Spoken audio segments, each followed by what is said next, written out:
Every Saturday is Catterday on Echoplex Media, and not only are we posting fucking cats, we invite all content creators to join our open panel. Visit echoplexmedia.com/panel to learn how to join. Every third Saturday is Operation Catterday, where we cover this week and last year and play the best clips from the cast of conspiracy characters that Now Space has learned to loathe. The show starts at 8 p.m. Pacific at twitch.tv/echoplexmedia. Find our full schedule at echoplexmedia.com. The internet is a big dumpster.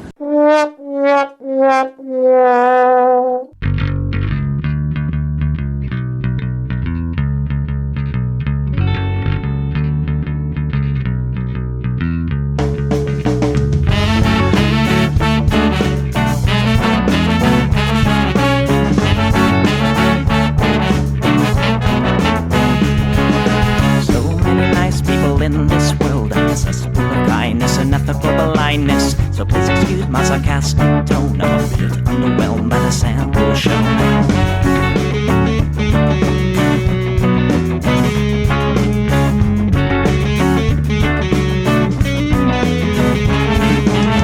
Mr. Bistro fraternity guy, you got my ass full of bloodshot eyes. Get drunk and fight every night. Idolize Bradley, belittle women's rights.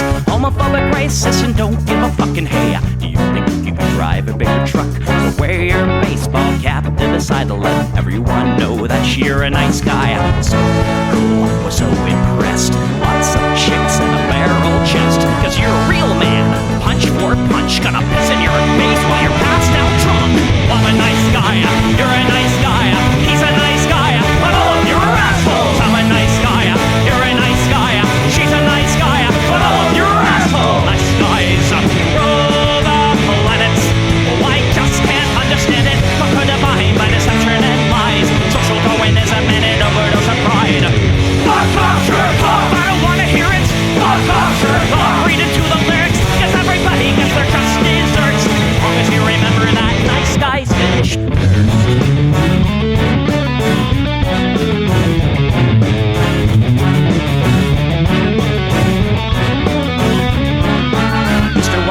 you're next on the list. Such a nice guy who speaks through his fists. Prick with a penchant for messing with heads. A broken nose for dinner and breakfast in bed. Alcoholic, paranoid, and suicidal too. But you'll probably kill her before she gets away from you. She lives in a pool of blood and cry.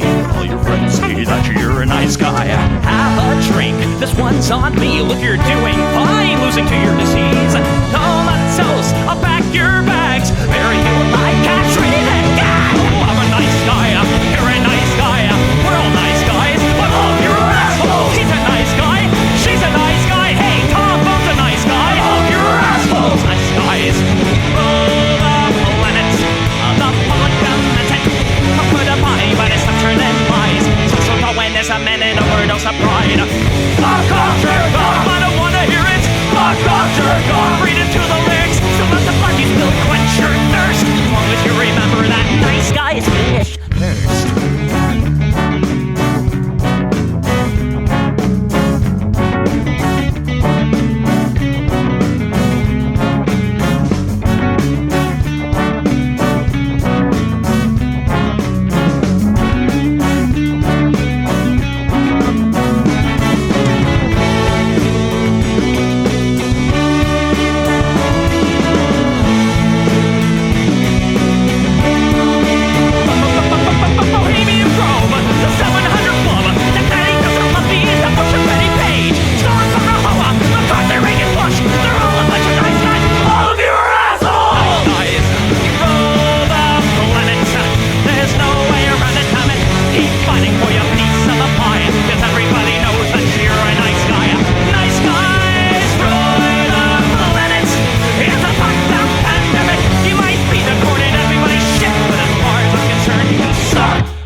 Hey everybody, welcome to the Plex. We do the show live every Sunday, 7 p.m. Pacific, right here on Twitch. Twitch.tv/EchoplexMedia. Support this project. Just go to echoplexmedia.com, click that support tab, and pick your favorite way to support the show. I like cash money and, of course, merch, like this tinfoil hat that I'm wearing. Been selling really well. Anyway, enough about that. This is what the people want. I don't hate the cops. There's a person inside when the truncheon stops. Donate the cops. When the raiders come, who will protect the shops? Donate the cops. They're a sensitive bunch if you don't stop throwing your rocks. Snap, crackle, pop is the sound of a taser. Your buddy drops. Donate the cops. Donate the cops. Donate the cops. Donate the cops. Thank your local police, 'cause they don't do nothing wrong. Thank your local police. Got rid of the corruption and the racism is gone. They've been keeping the peace, keeping homeless folks out of the parks and malls. Got a cure for your social disease. Follow the law, don't hate the cops. Follow the law, don't hate the cops. Follow the law, don't hate the cops. Follow the law, don't hate the cops. Follow the law, don't hate the cops. Put your hands above your head to show you're not afraid. I'm the fairest judge that your skin color's gonna get. And if you die before the sun comes up, the paperwork will take forever. Well, it might have worked out a little bit better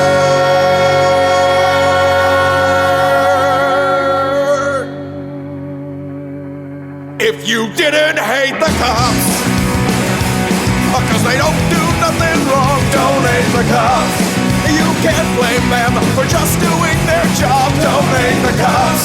Well, you gotta wonder, how much would it cost for you to be shot at and stabbed at by maniacs and drunks? Donate the cops. Donate the cops. Donate the cops. Donate the cops. Donate the cops. Don't hate the cops, don't hate the cops. Don't hate the cops, don't hate the cops.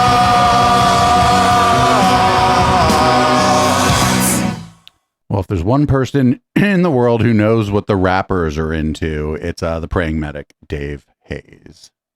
He puts out the mugshot, and now all the rappers and hip hop artists are all like, "Man, Trump, man, he's one of our, he's like us, man. He's got his mugshot out there. He's Whoa, okay, dude. by the DOJ, like the rest of us."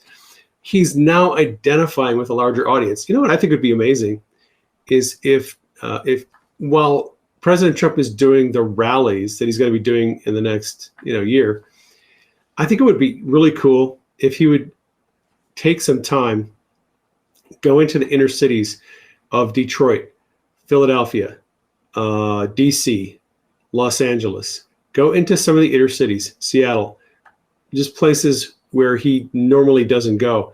Go hang out in the hood, hang out in the ghettos. What the fuck is this guy talking about? Those people. If he Hold on, yo. DC, Los Angeles, go into some of the inner cities, Seattle, just places where he normally doesn't go. Go hang out in the hood, hang out in the ghettos, and bond with those people. If he does that, I think he would have a massive groundswell of support from minority communities. I don't think Trump's going to go hang out in the hood. That was pretty strongly racially coded. Dave Hayes, the praying medic. That's what's not going to happen. There, he's not going to go to Detroit, or he might have a rally in LA, but he ain't having a rally in Detroit. DC. I mean, President Trump has been in DC, or former President Trump. Sorry, he's been in DC. He was the president. That's where his house was. He chose not to go to the hood. Oh, get the fuck out of here! Dude, the hip hop community didn't just all of a sudden get behind him because he got arrested. It's not like he got arrested for like cocaine trafficking or something cool like that. Up next, we got John Eastman's lawyer. He's like, it's we weren't really trying to obstruct so much as just, impose a short delay. Just a little delay. What's a little delay among friends? What I recommended, and I've said this repeatedly, is that he accede to requests from more than 100 state legislators in the swing states to give them a week to try and sort out the impact of what everybody acknowledged was illegality in the conduct of the election. I'll note that everyone did not acknowledge that. But is he not explicitly admitting there that he did want to impede the certification of presidential electors on that day? No, not at all. His advice, as he said, so the Vice President Pence, was not to impede the certification or somehow try to obstruct it or block it. His advice, and he stated this many times before that interview, was simply to impose a short delay in the process to allow the state legislators who weren't then in session to have one more look at the situation before reporting back to Congress, and then it would go back to Congress to make the ultimate decision. That was never trust a man in a bow tie. It remains his view today that was appropriate. It's not obstruction. It's not impeding. It's not anything of that. But it is impeding if you're saying to stop the process, and no vice president has ever delayed the certification of the electors before, right?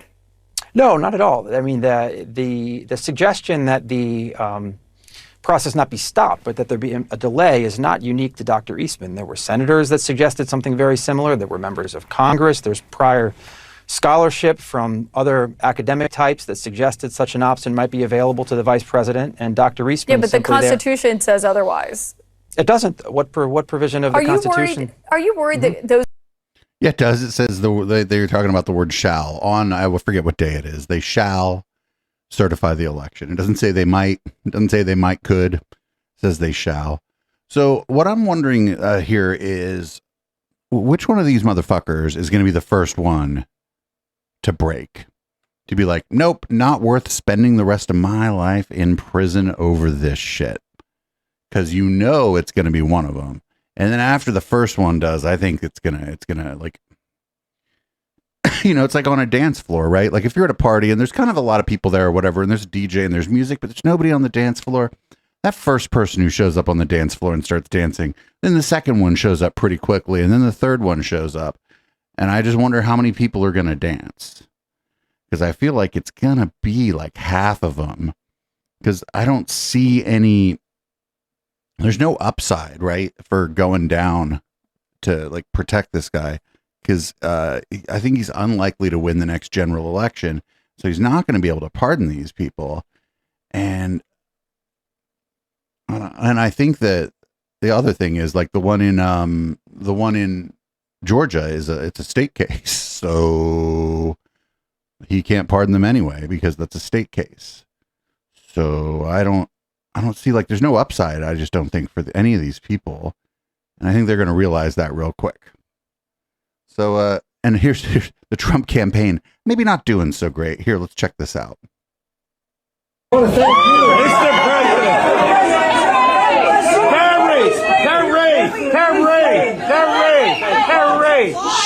We do our thing, we support you, and we also fight against the people trying to get you. And we love you. We also spew out statutes and laws against anyone fighting against us, because that's what law of the land is, what rules, so they can't fight with me. Obviously, they can't fight with you. This is America. You don't like it.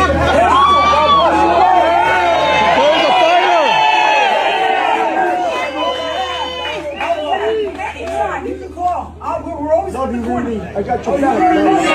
That kept a lot of people away from you. And they can't even get a very loud PA. What happens when union people won't work for you? But in the meantime, you're with us. Also, he's not looking so good. Not looking so good. Looking a little like L. Ron Hubbard in that clip, if I'm going to be completely honest there. So that was one of the leaders of Bikers for Trump. You couldn't really hear any of what they were saying. Not going so great. And here's their one of their campaign buses. This clip is from the mayor, our friend the Mayor McCheese. Everybody, make sure you're following the mayor. Although if you're watching me on Twitch, you're probably already following the mayor. And if you're listening on the audio only version, you're like, who the fuck is Mayor McCheese?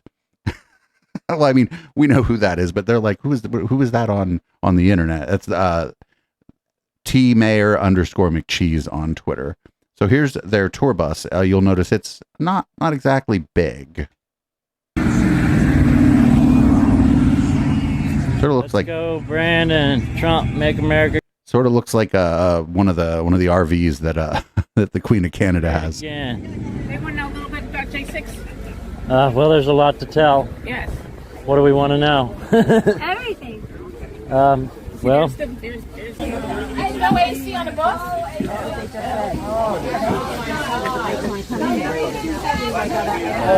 forget the man who died gave that right to me. While we were in that heat trap, I wish we were on the other side of it, or the wind would blow the other way. Where at least I know. Thank you. This for my show tonight. Well, we can't see you, Rudy. 8, and I need a question. If this were bikers for Biden. Ladies and gentlemen, bicycles for Biden! Bicycles for Biden! I mean, they're probably not wrong. I bet most of the bike party people all across the land probably vote Democrat. President When Trump is president. would put Antifa, but they take others and they throw them in the tank. You know, they cheat like hell, and everybody knows. You know, whether you even just go to modern day cheating, because if you just go toward the end where they had Twitter FBI, they call it Twitter files, where you had the DOJ working. There's just not a lot of people there. There's a lot of bikes, but not a lot of people. Tell us all about it. We did it. We did it. The We flag did is it. inside. What did you do it? Flag went inside. The flag went inside. Where's his autograph on the J6? And we all got the What did you do? J6. I don't even know where that is, but we'll find it. Spread it out. President Trump. Yeah, good job, you guys. Good job. It's right there. Here, hold on. They're not playing the Eye of the Tiger, really. Got it all. Let's go. Where is it?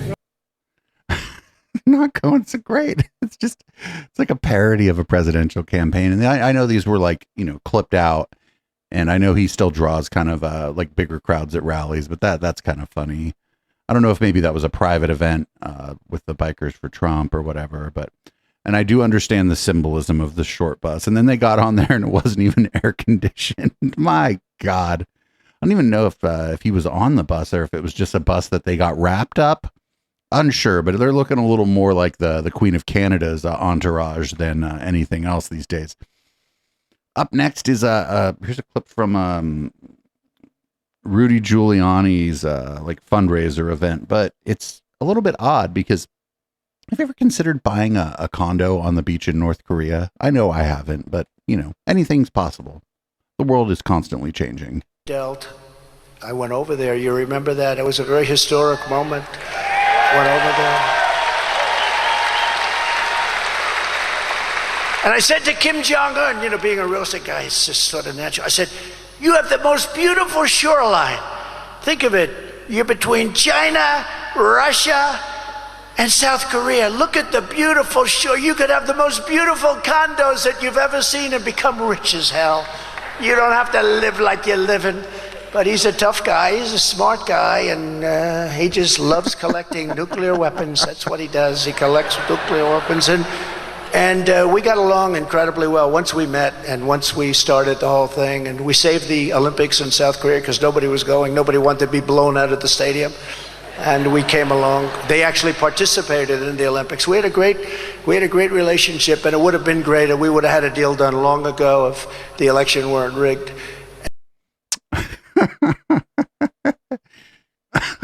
Imagine going over there and telling a fucking communist, because the dude's a communist, right? That's a communist state. Like, it is an authoritarian state, an authoritarian communist state, being like, just do some condos. That's something like rich people from other countries could, I don't know, come buy a condo. Like, what the fuck? But first of all, I'm guessing that conversation didn't happen as it was described, right? He might have said that it was a nice shoreline and it would be cool to put condos there, but I'm not sure he suggested that Kim Jong-un put condos there to get rich. You don't have to live the way you're living. Get the fuck out of here. Like, this guy's, have you ever seen the inside of the Trump's house? I mean, it's pretty fucking awful too. It's just awful in a different way. Inside of his place looks a little bit like that movie Brazil, like a rich person in that movie Brazil would have.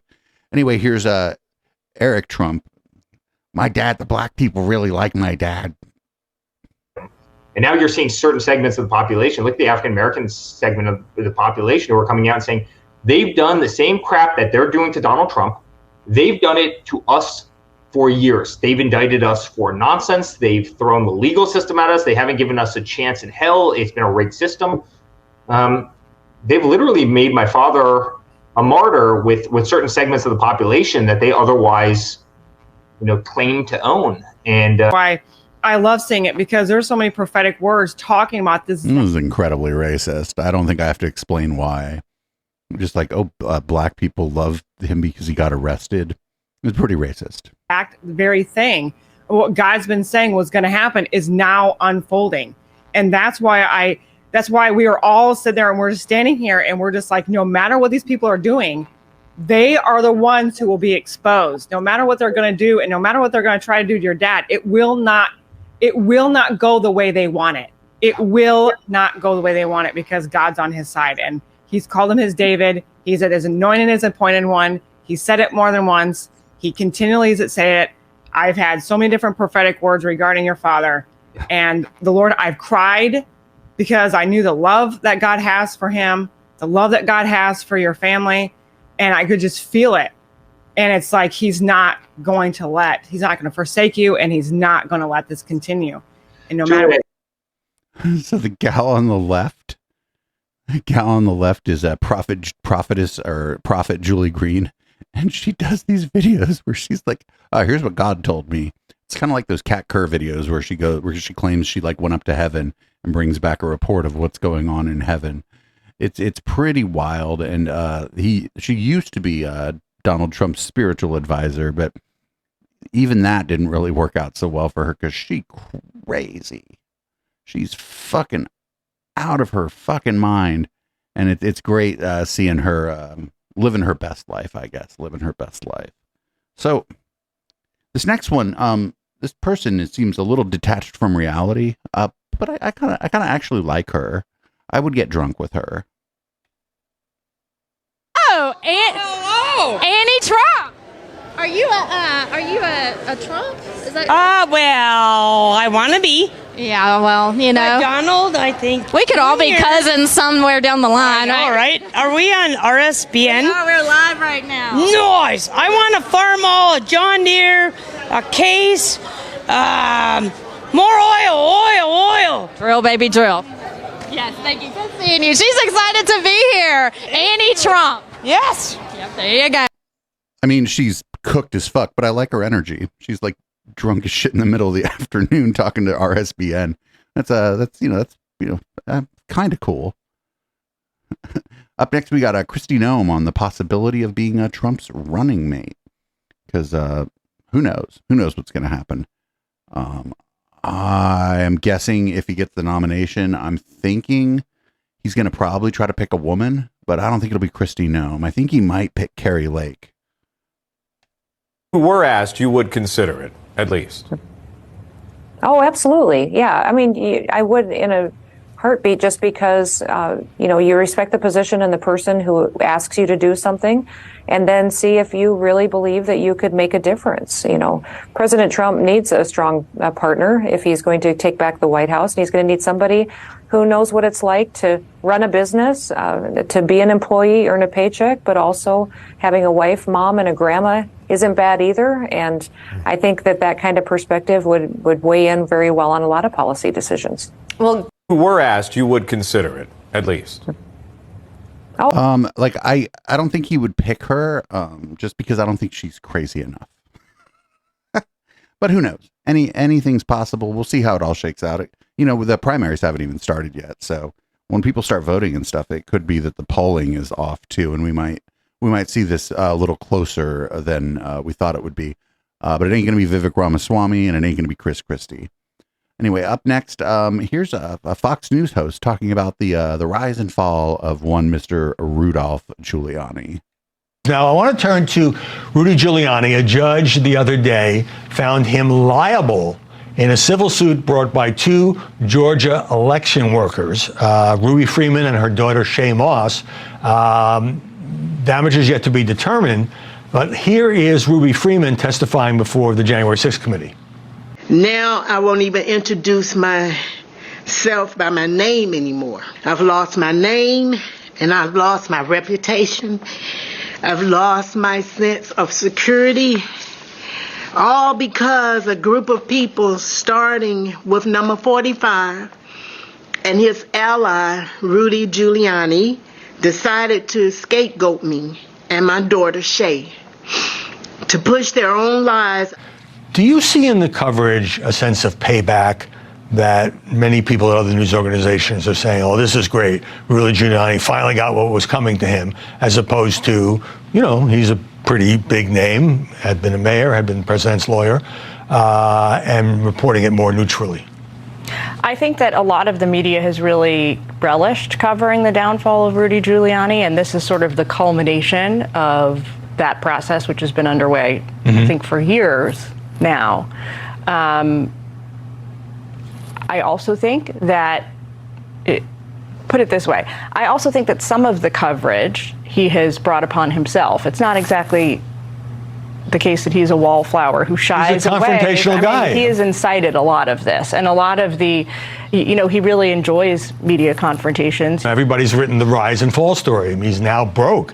But let me close by asking you, these women were put through hell, accused falsely of tampering with ballots. They'd done nothing wrong. And I wonder whether maybe this story resonates a little bit more, because it's not about something abstract. It's about the human impact on these two people who were sort of pawns in this whole melodrama. This was certainly not a victimless crime, right? It's one thing to allege in the January 6th case that the victim is the United States of America. People struggle to deal with abstract classified documents. This is right. This is very personal. It comes down to these two women and the way that these allegations impacted their lives and their families. And I think when you put a human face to stories like this, it's always a lot more compelling. It's easier to be sympathetic towards them. That was actually a good segment from Fox. I think they were trying to act like, oh, they're just going after Rudy because they don't like him at the beginning. But then towards the end there, the lady, the woman who was on the show, she was like, well, this is like people are more inclined to think that this is they're more inclined to understand it, I suppose, right? They're more inclined to empathize and to think that this is pretty bad, because what if it was you? What if you just signed up to work at an election center and now all of a sudden you have powerful people claiming you're in on some big conspiracy? And then you got to move, you got to tell people a different name when you're out and about just because you don't know who's who and what's what. So yeah, people are going to maybe understand it on like a more personal level. That was a pretty okay segment. At least part of it was. Now, if you remember last week, we had a clip of Peter Navarro. He had a woman behind him with a sign, and he tried to grab the sign, and the woman was like, you don't want to catch another charge because trying to steal somebody's sign is technically assault. And that was pretty funny. She's like, you got enough problems.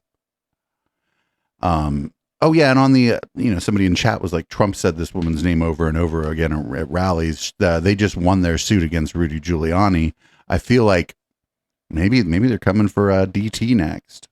Hopefully they do. I hope, after what they went through, I hope they never have to work a day in their lives and they live a good, long, healthy, happy life in a nice home with some fucking nice cars. Or maybe they're just a bus pass if they really like the city and want to live like in Manhattan. I don't know what their deal is. But anyway, here's another clip of Peter Navarro dealing with protesters. This is great. These people are just fucking absolutely fucking destroying Peter Navarro.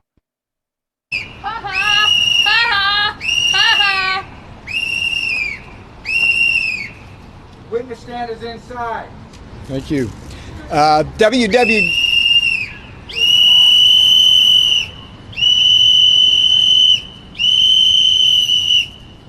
You gotta talk? This is what's wrong with America here. www.defendpeter.com.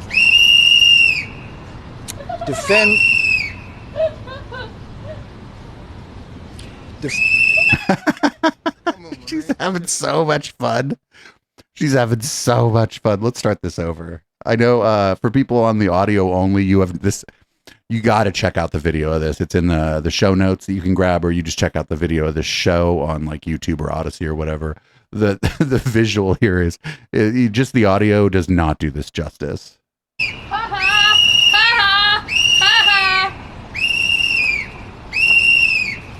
Witness stand is inside. Thank you. WW.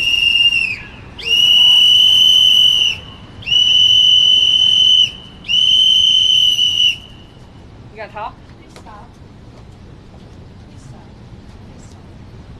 This is what's wrong with America here. www.defendpeter.com. Defend.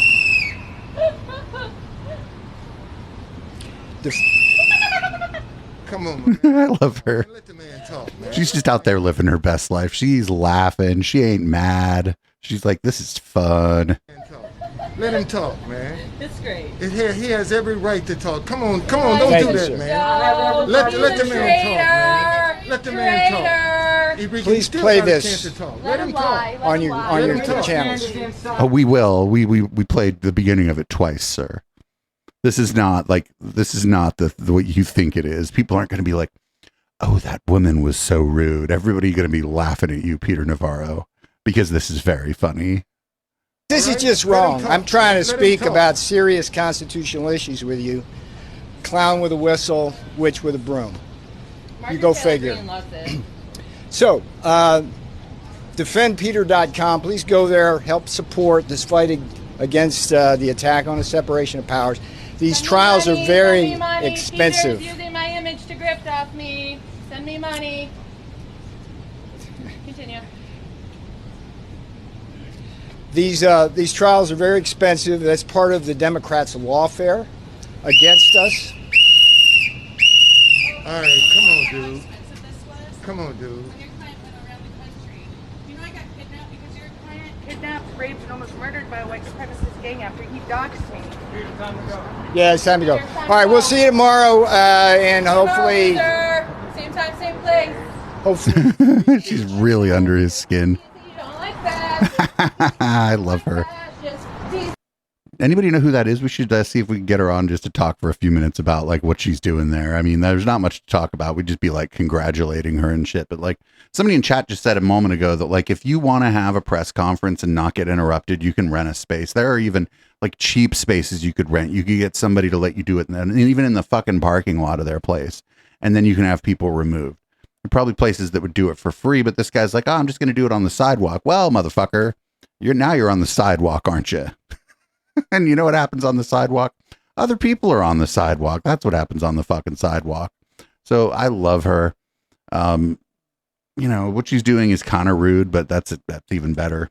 I think like rude and snarky and sort of trolling these people. And to some extent, not really taking them very seriously is like the way to go, because a guy like Peter Navarro has spent his career being taken seriously by people, even though we've sort of on and off been covering him. And I didn't, we never really thought he was a person to be taken incredibly seriously. But, he gets on the news and they let him talk. And then all of a sudden he gets defeated by a whistle. And that's the same lady again last week where he tried to grab her sign. And then she's like, bro, you're already facing charges. So then on this week's sign, she wrote, bro, you're already facing charges. There's another video. It was kind of unclear what happened, where it looked like one of his people tried to take her sign again. But it was so unclear what happened in that video because I think the person filming it actually ended up trying to intervene to stop them from doing it. So I couldn't really run that video. But I couldn't. It's not that I couldn't run it. I decided not to because it was hard to see what was going on. So up next, we got there was this Twitter space that's been happening with a bunch of people who have been like having folks call in from the DC jails and stuff. And I've been kind of hanging out in this other Twitter space run by these two hella cool black ladies who are just like, they'll pipe the audio through from the other Twitter space and just clown for hours. So here's some of the response in the first Twitter space that I talked about when the verdicts came down on the Proud Boys, and it's cathartic, I suppose, would be the the best way to describe it. Cheney just tweeted that Zachary Real was found guilty. Dario was found guilty of seditious conspiracy. That's all I've got. Okay, guys. If there's no chocolate in the ice cream, share it with the cat. This is a momentous occasion. Maybe we all need to take a breath for just a second. Oh, goodness. It's not good. No. You guys, honest to God, I'm so sorry, Lisa. Hey, so I'm sending you screenshots of a bunch of fucking asshole pieces of shit. I know. I'm trying to that get are in this rid of group them right now. I know. I'm scrubbing through. They're trying to kick everybody out. This reminds me of like every chemtrails Telegram group I'm in, right? And I know that, we'll start this over because this is amazing. This will be the second time we started something over this week. This reminds me of every chemtrails a Telegram group I'm in, because they're like, there's like no engagement and there's hundreds of people in these groups. So it's clearly mostly people like me that are just in there to like find some tidbits and make fun. So they're in some of these Telegram groups. Some of the discussion is about finding and scrubbing the trolls out of their group. But the thing is, none of us are in there trolling. We're just in there like trying to find links and shit. So let's start this one over. This is great. And for people listening on the podcast, this is kind of cute too, because there's a kind of a pretty lady eating ice cream, and her cat keeps trying to eat the ice cream. And while she watches this clip of this, which was again pulled by the mayor, our friend Mayor McCheese. Cheney just tweeted that Zachary Real was found guilty.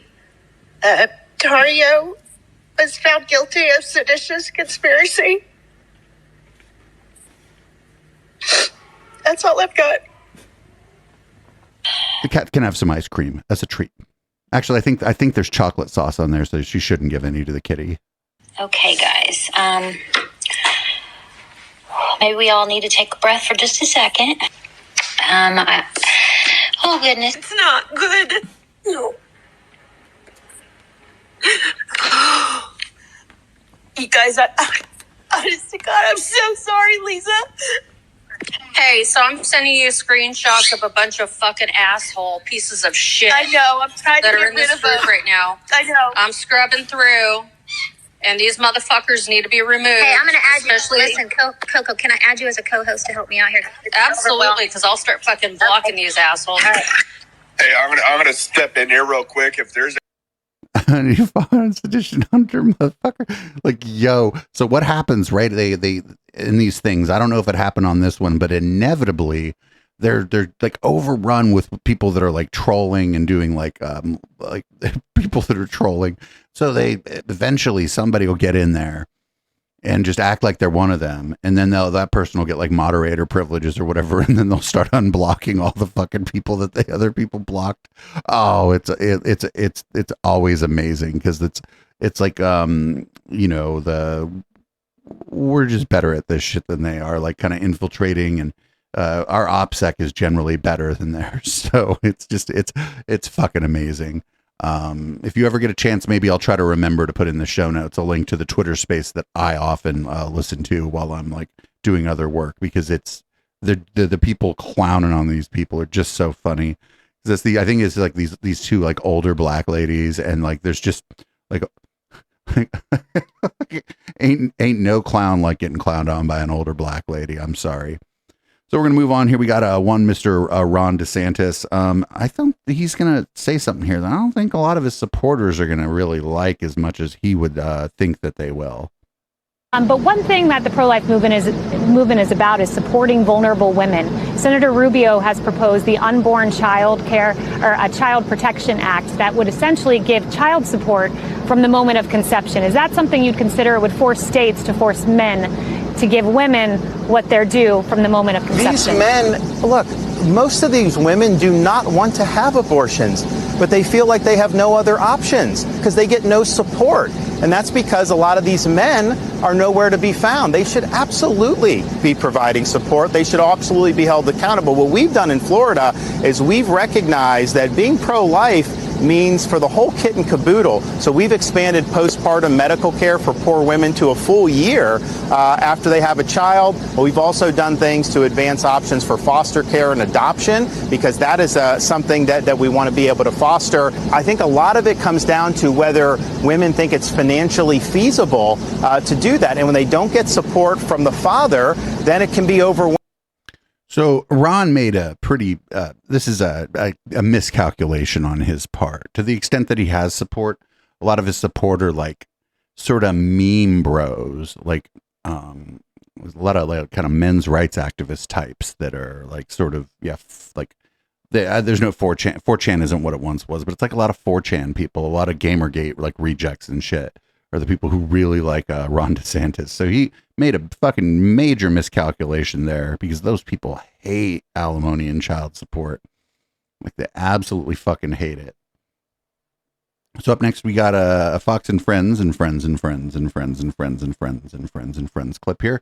They think Matt Gaetz is going to force an impeachment vote on Joe Biden. And the problem is, I don't think they would even get the votes in the House for it, because I think a lot of Republicans would break and just vote no or abstain from voting, because it's a non-starter. And a lot of them who are like maybe more moderate or whatever were complaining about the fact that they tried to impeach the last president. And so some of them might just be like, well, I can't really do this. So let's see what Fox and Friends and Friends and Friends and Friends has to say about this. Matt Gaetz is threatening now to force an impeachment vote. He wants Joe Biden impeached, and he says he will oust Kevin McCarthy if he continues to slow walk. Who would he put there? Right. Steve Scalise? You're not going to oust Kevin McCarthy. He has the votes. Dealing with blood cancer right now? Is there anybody else? This is what Matt Gaetz is just speaking into the wind. Just look at McCarthy's slot. He's not slow walking. What's up with Kilmeade's, has he been like living in a tanning bed? He only has a small He was one of the margin. holdouts. Remember when they were trying to get the votes for McCarthy? He was one of the votes. Have Matt Gaetz pick up the phone and call some moderate Republicans and see if he can switch to his side. McCarthy would be more than happy to let him do that. Well, this is not the first impeachment push we have seen with this Republican Congress. Lauren Boebert, the Republican from Colorado, did it back in June. I think over the border. And where did that go? That wound up, those articles of impeachment wound up in a committee where they are sitting. Don't you think that Republicans would be for this if there is more information, if they can get to the bottom, if Comer can get proof and he can get to the bottom of that, then Republicans would be all for it. But they definitely need that proof in order to start an impeachment. As we were talking about, the people, the Republicans in those districts that Joe Biden won, they've got to be able to say, look, I voted for it because look at this. It shows that there was corruption, actual corruption, not just bank records, but things that show that laws were broken. So far, Comer and company have not been able to. But it's so overwhelming. Like when even Fox and Friends is being like, dude, you're being stupid. Like, because that's kind of what they said. They're like, this isn't going to go anywhere. This is not, the last one didn't even make it out of committee. I think they know it's a loser, and it's just going to make them look kind of petty. It's just bad politics to try to do this right now. Who knows what's going to come next? Who knows what happens after the next election? I mean, we could be in a situation where, Biden wins the general election, but that the Senate flips and the House is even further to the Republican side, and then maybe they'll get impeachment out of the House. But to convict in the Senate, you still need a supermajority. So they're still not going to be able to do it. Anyway, here's Marjorie Taylor Greene keeps making ads for Joe Biden by accident. Lyndon B. Johnson is very similar to Joe Biden. His big socialist programs were the Great Society. The Great Society were big government programs to address education, medical care, urban problems, rural poverty, transportation, Medicare, Medicaid, food stamps, and welfare, the Office of Economic Opportunity, and big labor and labor unions. Now, LBJ had the Great Society, but Joe Biden had Build Back Better, and he still is working on it. The largest public investment in social infrastructure and environmental programs that is actually finishing what FDR started, that LBJ expanded on, and Joe Biden is attempting to complete.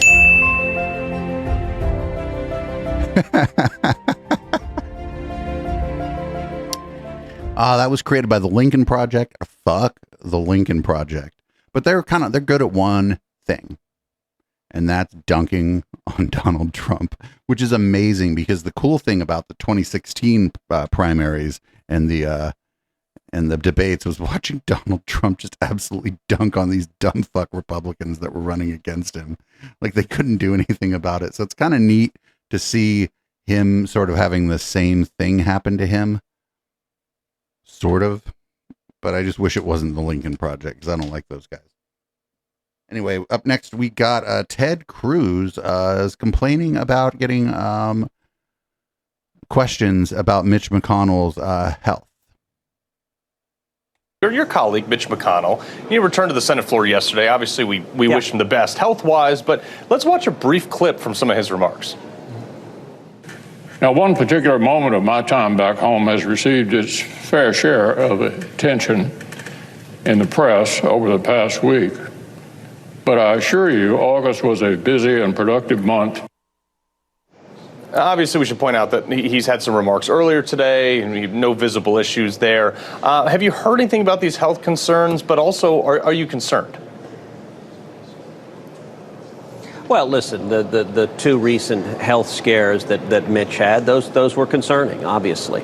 I've been praying for him. Heidi's been praying for him. I'll tell you this. How's that working? Is stubborn as a mule. He and I have disagreed on a lot of issues, but he's been in the Senate a long time, and I'm hoping he comes to a full and speedy recovery.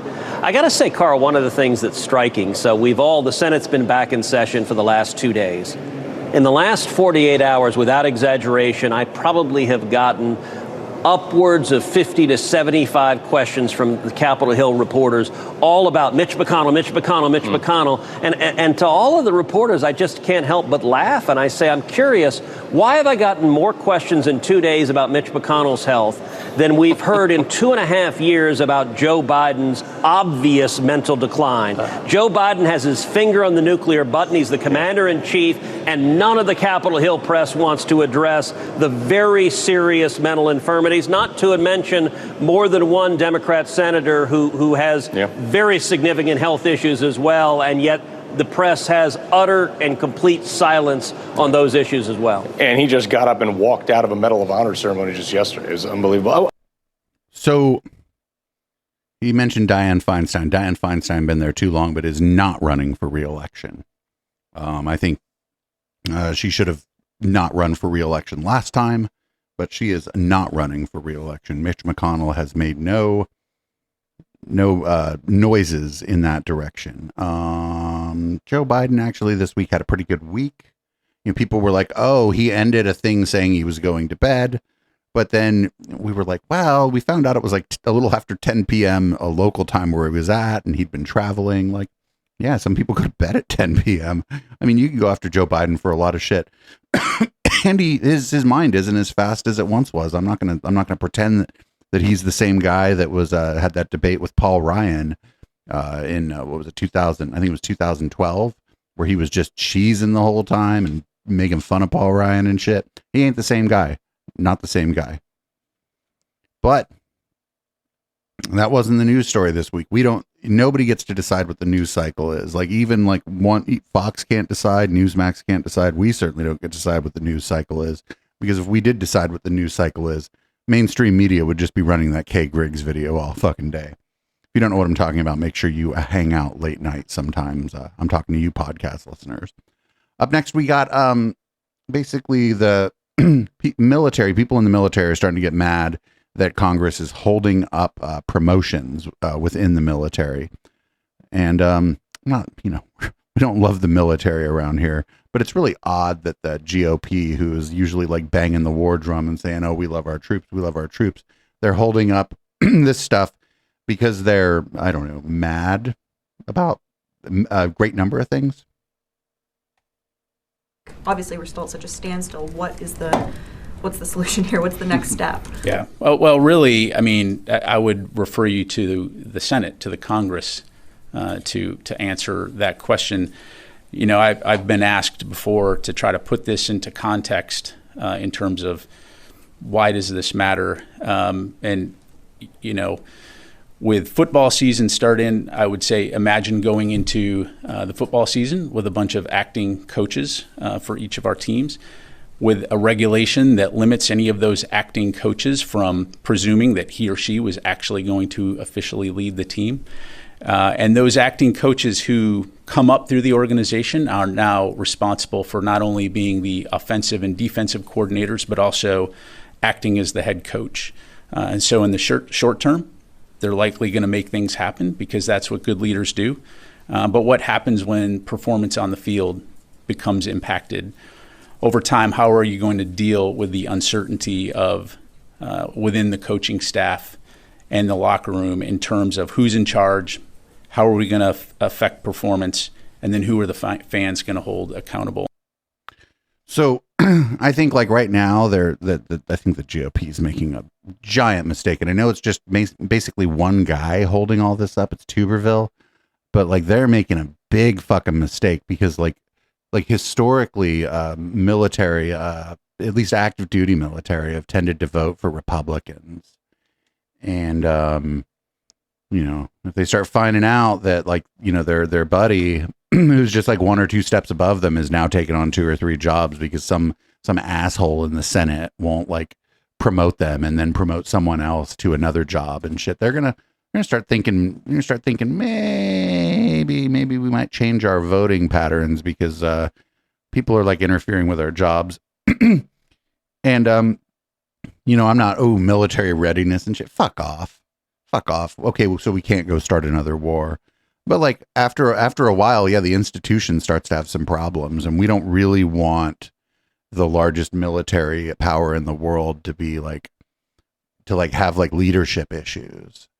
No, you know, I'm sure most people who are listening to this generally agree with me on like the military being too big and all that. But with that being the case, you really don't want there being leadership issues because then things start having some real fucking problems.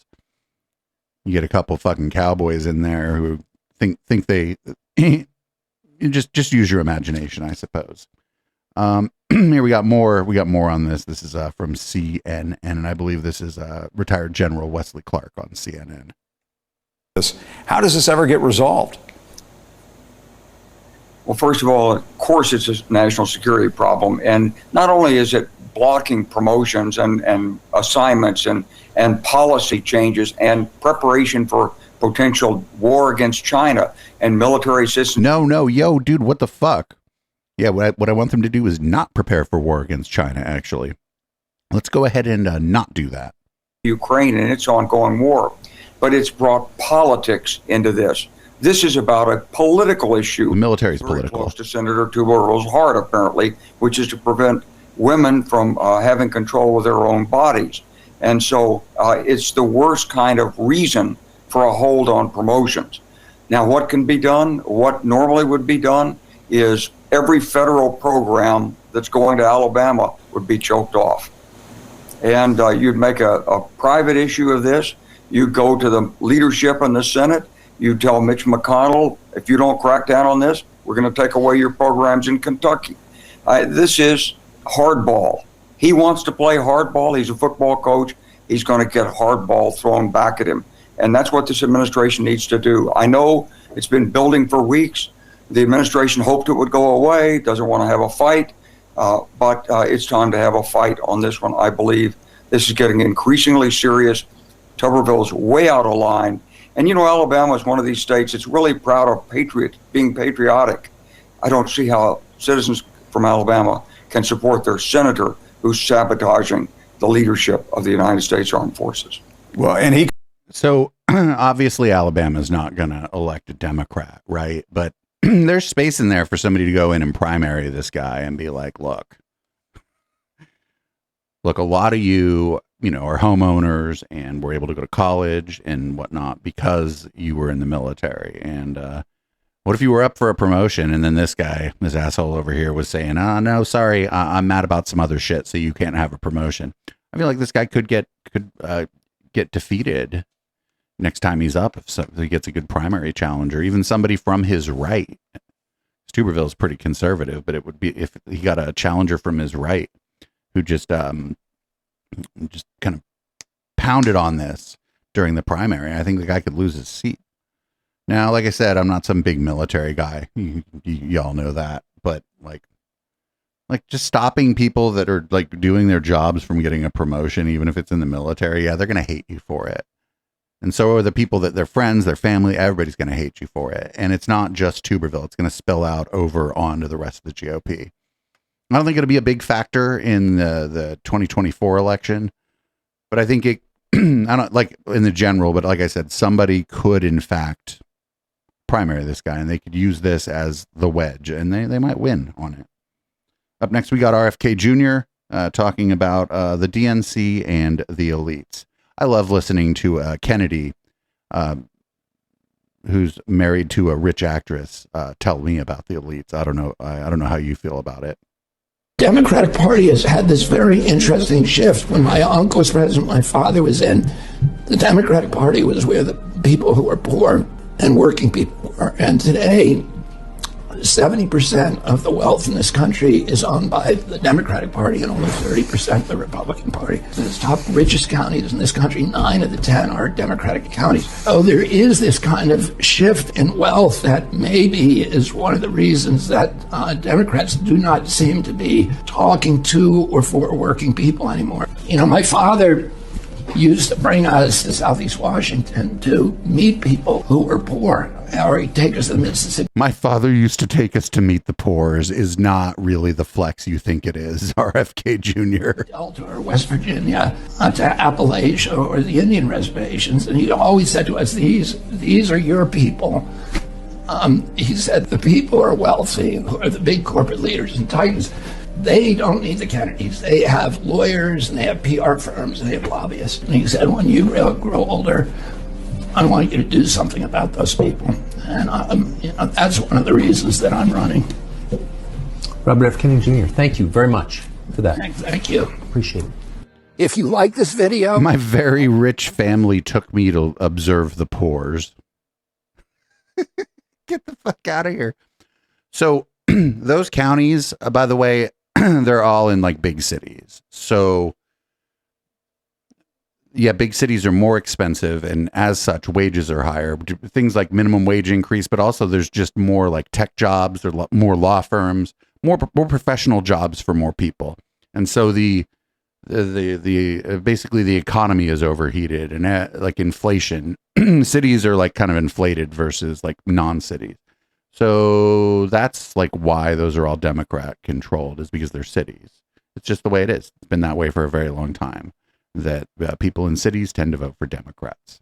I don't know why they think it's something else. It's not. It's mostly that. And again, just property values higher, wages are higher in cities. So they're going to tend to be the richest districts in the country. For a while, San Jose, California, where I lived, was the richest city in the country. And everybody there wasn't rich. I don't know what to tell you. Anyway, here's Mike Huckabee on his late night show, which apparently Mike Huckabee has a late night show. And he's going to talk about this election might be the last election decided by ballots instead of bullets, which is crazy talk. And as always, shout out to Right Wing Watch. Could not do the show without you. Opponents to those in power are dealt with in third world dictatorships, banana republics, and communist regimes? Well, it's simple. The people in power use their police agencies to arrest their opponents for made-up crimes in an attempt to discredit them, bankrupt them, imprison them, exile them, or all of the above. And if you're not paying attention, you may not realize that Joe Biden is using exactly those tactics to make sure that Donald Trump is not his opponent in 2024. Here's the problem. If these tactics end up working to keep Trump from winning or even running in 2024, it is going to be the last American election that will be decided by ballots rather than bullets. They've been saying this for a long time. There's an implicit threat in there, right? Like, it's like, well, you know, you hold people accountable that we don't want you to hold accountable. We might get shooty. Now, he didn't say that, but that's implied. That's like heavily implied. and anybody who tells you that it isn't heavily implied is just lying to you, because this has been like the line that they've been running basically since Obama. And I know they probably were running this line before, but it got real intense under Obama. And I don't actually want that to happen. I don't want an election to get shooty. I'm not a big electoral politics guy, right? You know, we're going to have to cover the election just like every other political streamer is, but I'm not a big, electoral politics guy. I like to talk about like the issues and the like kind of how we got here is like what I like to talk about. That's why we do the Cults and Satanic Panic show. And that's a big reason we do Conspiracy Bingo. I mean, those shows are fun, but it's also like a how we got here sort of thing. But how we got here is going to become largely irrelevant if people start fucking getting shooty on election day. That's why we're keeping an eye on Shasta. Also, we have some people up there, but it'll start somewhere like Shasta. Anyway, up next, here's the 5, Fox News, the 5. It's sort of like when this show used to be a panel show, but like with a bigger budget and dumber people. And here's Greg Gutfeld on how he's not punching down, actually. Is the AG right? I don't agree with the AG on this. I think if a child makes a decision like this, the parents should be notified. We notify parents anytime a number of things happen in school during the day with a child. We don't have any consensus in our country around how we should treat trans people. Polling shows there's a consensus about how to treat trans people. Luckily enough, and the numbers are falling a little bit, unfortunately, but luckily enough, most people are like, we should treat them with respect. And at the very least, just leave them alone and let them live their lives. I tend to agree with some of the arguments that we make around the table and theories that, and even as sometimes we all get emotional about it, because I have a young daughter also. I try to hesitate. I know we all do to punch, or even to punch down. And this is not punching down, Harold. This is not punching down. Greg, can I just finish my point? Sure. Look, I tend to agree with you on some things. But my only point is, I don't believe this Artemis is doing this because she wants all of this attention. My only point is, not at all. We've got to figure out how we deal with this issue. It's called mental illness. This is a mentally ill person. But Greg, she's not. If say that is true, Artemis is not the only one then, because these stories are populating our docket to talk about every. So whatever it is, we've got to figure out how we deal with it. Because the children are being presented with this at the age of 6, and now they're starting to buy into it. So that could be part of this. But I do think parents have to be notified of these things. So my only sense, we're not going to build a consensus here. This is not to suggest that you punch down Greg or anybody. I'm only saying there's some who do. We're dealing with this, I think, at a much higher level. I think we're dealing with it at a higher level.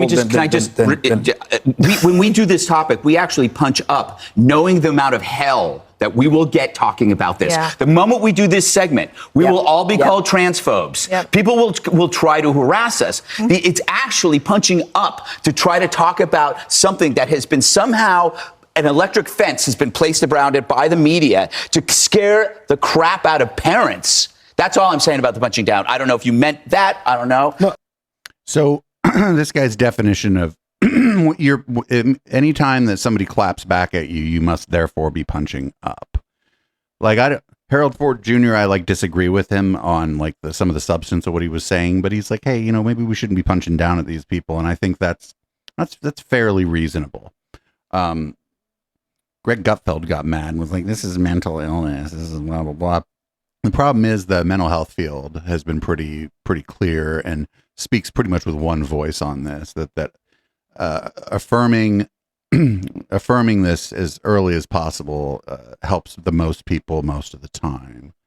And when they're like, oh, it's being presented to people at 6, no, that's first grade. Most of this isn't being presented to people at 6. I bet most of the time when this stuff comes up in a first grade classroom, it's because one of the kids has queer parents or whatever. And so the other kids start making fun of them, or maybe they're not even making fun of them. Maybe they're just asking questions. And so it's the job of the teachers to maybe talk about it a little bit. But I don't think it's happening the way that it's, being described here. I think most teachers, do their best to try to, talk about things in an age appropriate way. Anyway, now we're going to start talking about weather and natural disasters. we're first going to do Marjorie the Gathering. She's going to talk about Burning Man. She went on the InfoWars show to talk about the storm that happened at Burning Man. I have some thoughts on the storm that happened at Burning Man, but they're not going to be the same as the thoughts that maybe Marjorie the Gathering has. I want to talk about Burning Man for a minute. We are watching, from a distance. There are approximately like 73 or 75,000 people in Nevada. And they're locked in there from floods. And I'm glad I was going to raise that. They literally did a mock sacrifice and all this, and then it flooded with these tornadoes. And it was, sorry, go ahead. A mock sacrifice. Yo, he's talking about burning the man. He's just talking about how they burned the man. He's like, they did a mock sacrifice and then they're fucking there was no tornado there. Was there a tornado at Burning Man? A tornado at Burning Man would be a fucking humanitarian disaster. There was no tornado at Burning Man.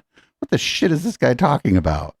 And for a minute, we are watching, from a distance. There are approximately like 73 or 75,000 people in Nevada. And they're locked in there from floods. And I'm glad I was going to raise that. They literally did a. Also, they weren't locked in there by floods. They couldn't get out. Vehicles couldn't move. And the organizers were just telling people, don't try to move your vehicle. You're not going to be able to do it. And we're going to have an even worse problem if y'all try to fucking drive out of here. Mock sacrifice and all this, and then it flooded with these tornadoes. And it was, sorry, go ahead. Well, God has a way of making sure everyone knows who God is. I'll say that about that. But let's talk about what is happening to these people. So that's not a tornado, right? That's a fucking, what do they call? They call them like dust devils or whatever. There's 73, 75,000 people in Nevada desert right now at this Burning Man. They're locked in. They're not allowed to leave. And they're basically probably being brainwashed that climate change is the cause of all of it. Well, it's the root of all evil, and it's going to destroy the earth. And they're feeling the panic and the media is saying that. Oh, this is because you didn't know about climate change. Yes. So what's going to happen? Fine, they have Modelo. It's the same thing, same way they launch any kind of movement.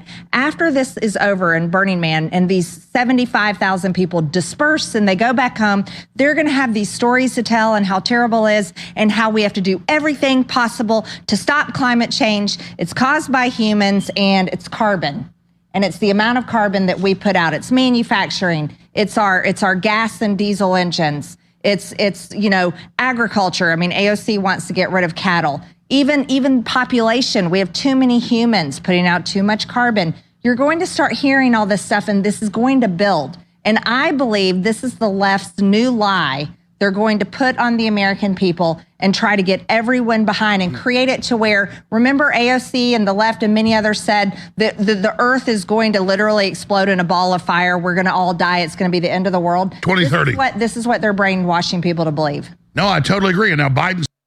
So I actually listened to a lot of interviews with people who got out of Burning Man.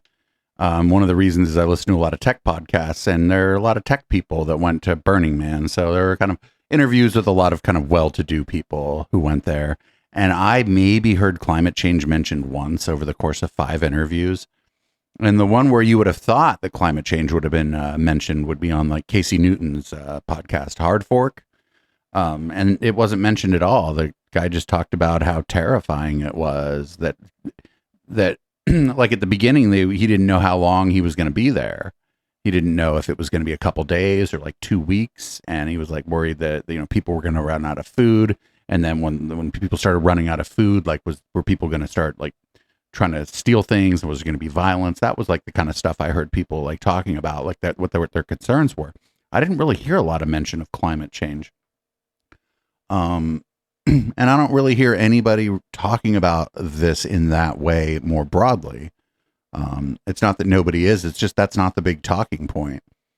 One of the bigger talking points I'm hearing about it is maybe these festivals out in the fucking middle of the desert aren't such a great idea because something like a rainstorm can really fuck shit up for people.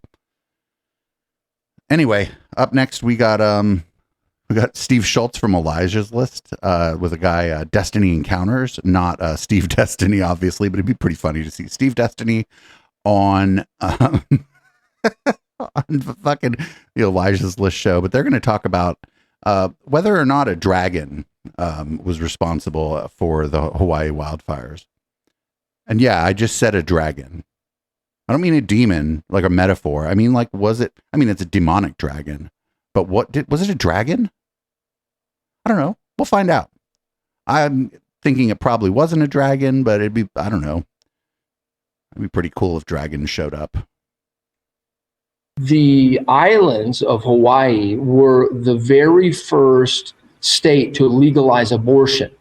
And I said, there's an open door in these islands that if it's not closed, I had seen a dragon that was going to come, and there was going to be a very demonic attack against the islands. And when I had seen it in a vision, it came to me, and I saw this dragon, literally Jewish space dragon, blowing fire onto the islands.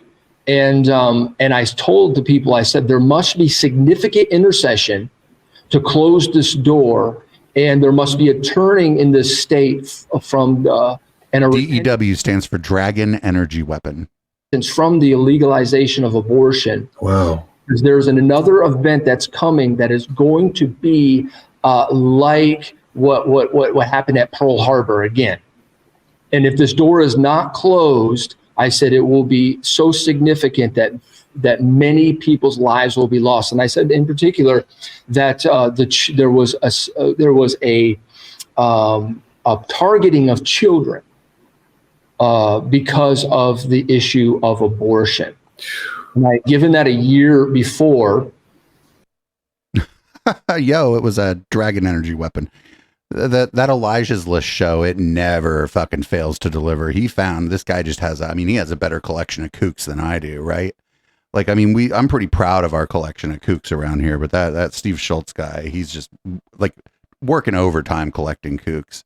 There's no dragon. This isn't because like abortion got legalized in Hawaii before in any other state. It was just a horrible situation where a wildfire happened.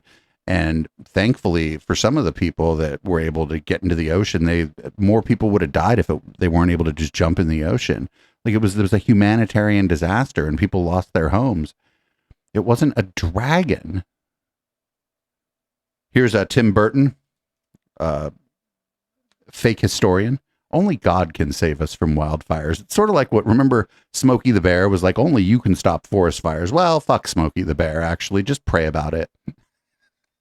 As our nation has become increasingly secular, we have looked to the government.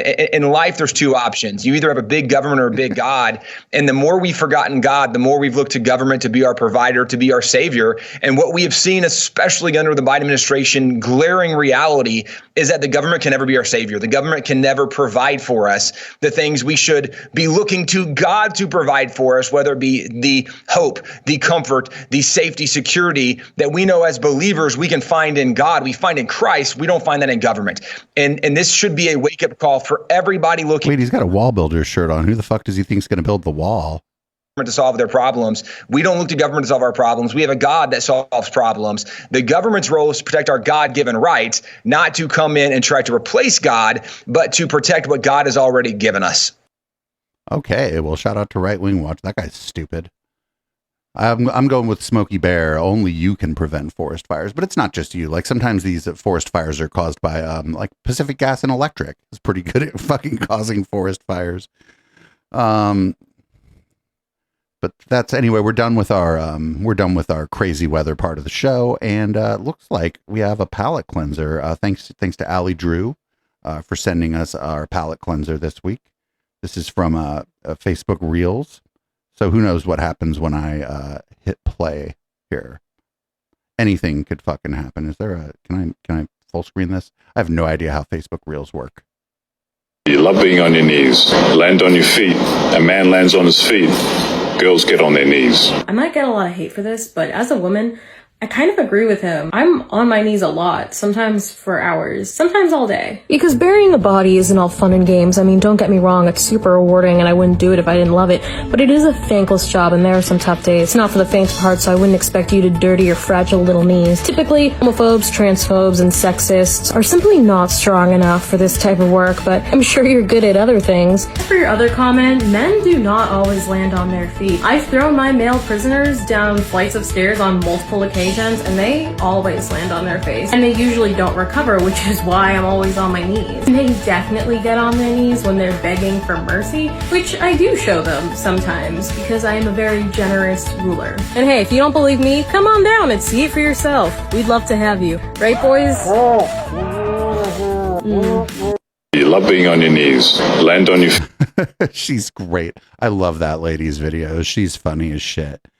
And she always goes after these sort of masculinity influencer guys. And like, I'm glad she's doing it sort of because she's like a pretty girl. And like pretty girls or any kind of girl, actually, they hate those fucking masculinity influencer guys. And they hate like the dudes who fucking believe that shit. That shit just makes it harder for young men to like date and mate. It's because they go out there with these unrealistic expectations of women, and then they have unrealistic expectations for themselves, and it kind of shines through it because they're fucking insecure. And it's you know, it's fucked up. It doesn't work well for anybody. But I guess it's good fodder for us, but I wish that shit wasn't going on. I wish there were better, role models for young men. But the problem is like, it's not going to be me. And like most people who are good role models for young men are actually being good role models for young men in their community. They're not going out and trying to be a masculinity influencer. You have people like Dwayne "The Rock" Johnson, who is a good role model, I think, for young men, a very kind person. Generally has, good takes on things, and shockingly enough in today's day and age, I know shit about him getting a little handsy and shit with people. So, maybe we on the left could do a little bit of a better job with this stuff. But also, like, I think as soon as you start trying to do that, you're going to end up giving people a lot of bad advice, no matter who you are, no matter how well-intentioned you are, because your advice isn't like one size fits all advice isn't going to work. Yes, for electricity. So this clip is windmills. You remember when windmills were giving people cancer and killing the birds? Well, the windmills are actually also killing the whales. Yes, for electricity. These people are telling sub-Saharan Africa, you have to stay in the dark and not develop your fossil fuels because we say so. This is keeping 1 billion people in the dark, Senator, because they say so. It's essentially climate colonialism. It's racist. Dagan, there's 1,600 scientists from around the world that just joined in a declaration led by 2 Nobel laureates that said we are not in a climate emergency, that all this climate change alarmism is based on bad science, completely ignoring the impact of clouds to basically be a heat sink. The climate has always changed, always will. I'm not alarmist, I'm not in denial, but we've spent over $5 trillion globally on climate change. We haven't moved the needle, according to climate alarmists. I mean, how much more are we going to waste? These windmills, according to an earlier report on your network, are killing the whales. Yeah. What? Again, this whole climate... I thought they were killing the birds and giving people windmill cancer. ...toward control over our lives. It's economically destructive. It's why we are experiencing inflation and high energy prices. But that's all this president is focused on. So... Yeah, I mean, people that he would call climate alarmists are saying we haven't moved the needle, but that's just because it seems like the planet continues to warm. Every year is the hottest year on record, hotter than the next. And I don't know. I think we're fucked. I don't think we're going to be able to fix this problem. And I don't think Mars is inhabitable. And I don't know, but I just think I just know that the people who are like sort of trying to downplay it have probably caused done a lot more harm than a lot of people think. I think after I'm dead and gone, I think that there's going to be some horrific things that happen to the people of Earth and to other animals. We're not going to really know as much about what's happening to the other animals, I don't think, but it's going to be a shit show. There's going to be wars over resources. It's going to be fucked up. It's going to be like refugee crises like you've never seen. And I mean, I won't be here for it, but I know people. My sister has a kid. I know other people with kids. those kids will probably be here for it, and that's fucked up. Here's this appears to be Marjorie the Gathering.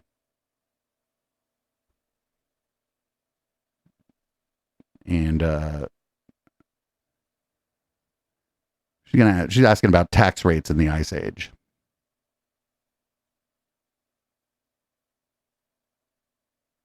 People are not affecting climate change. You're going to tell me that back in the Ice Age, how much taxes did people pay and how many changes did governments make to melt the ice? The climate is going to continue to change.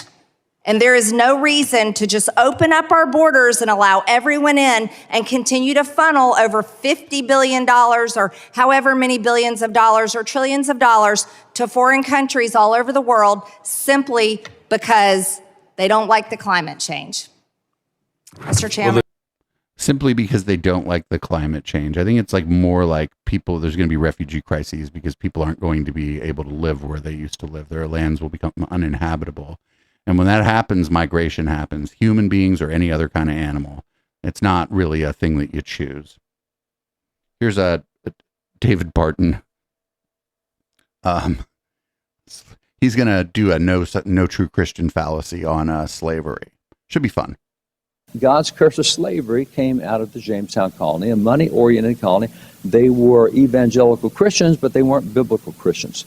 They weren't thinking biblically. They were making money and great, whatever. But out of that, you get avarice, lust, ignorance, superstition, secession, rebellion, the Dred Scott decision, Kansas-Nebraska Act, fugitive slave law, the compromise, the 1850, the Missouri Compromise. All the bad policies came out of that mentality. Now, if you take the top one, and those are all professing Christians, if you take the top one up top, the book up there, the red and yellow book, it says the Bible on the end. So that's a colony built on the Bible. It wasn't built on economics. And out of that, you have intelligence, obedience to law, equal rights, love of country, philanthropy, benevolence, happiness, patience, charity, faith, hope, peace, honor, truth, virtue, justice, morality. All the good stuff comes. All the good things. Now, this was what we taught in schools in the 1880s, is there's two Americas, and one of them is not biblical. And there's a whole lot of Christians today that are not biblical. They're professing Christians, but they couldn't put a verse to most of the policies the Pilgrims came up with. And so that's why it's significant to be a biblical Christian, not just a professing Christian. Again, shout out to Right Wing Watch. Could not do the show without them. That's stupid. Like, somebody tells me there's this religion or that religion, I just fucking believe them. I'm not religious, and I'm not the religion police. And these people are like dead and gone too, and aren't even around to defend themselves. Up next, we got, I guess another palate cleanser, I suppose. This is LeVar Burton talking about the strikes in Hollywood. And as always, LeVar Burton is a treasure.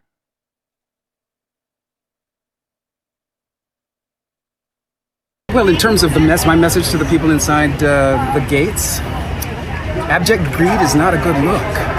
In fact, it's pretty ugly. And there are families who are struggling out here and suffering and are willing to do so for a fair and equitable contract for all of us.